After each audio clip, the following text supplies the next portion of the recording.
Some of my best memories as a child was going fishing with my dad. I loved to fish, and I'd go with my brother. Dad would take Pete and I. We'd go to Skokie Lagoon. We wouldn't catch much, usually a bullhead or two, but it was always just great memories of fishing and catching fish. About a year ago, one of my former coworkers who lived here at Mercy Home moved with his wife and family up to Michigan and invited me and another coworker to come and to spend a weekend and go fishing with them. He claimed to be a wonderful fisherman. And so we went out onto the Lake Michigan, and we went fishing for the day. And we caught absolutely nothing, except for one fish about this big. It was more like a tadpole. The big fisherman I was with. And I can remember laughing at the end of the day, but at the same time feeling some frustration. We were out there to fish and we caught nothing. I brought on this trip a can of Spam, truthfully. And if you ever worked with Spam, I took a knife and I cut it real thin. And then I had one of the kids' toys where you could cut out things like you would with clay, and it was a fish.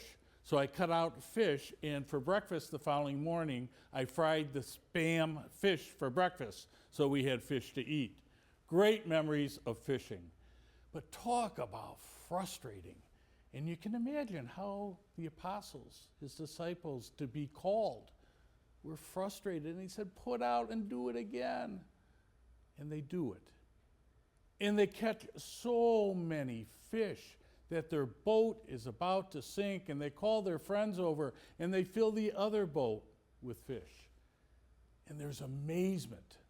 They're astounded. And Peter begins with a kind of a confession of faith. He says, I'm a sinful person. Get away from me, Lord.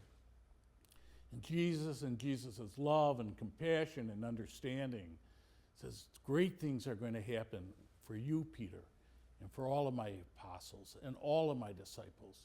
You will be out fishing men and women. You'll be drawing them into the kingdom and into my life, which is full of abundance. Once again, the gospel story is really a story of abundance. When the Lord is present, there is an abundance for everyone.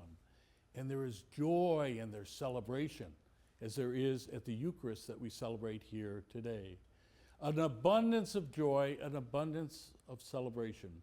For we will be fed with the Eucharist, with the very presence of Christ, body and blood, so that we can be strengthened in our discipleship and do the work of God in this world of ours.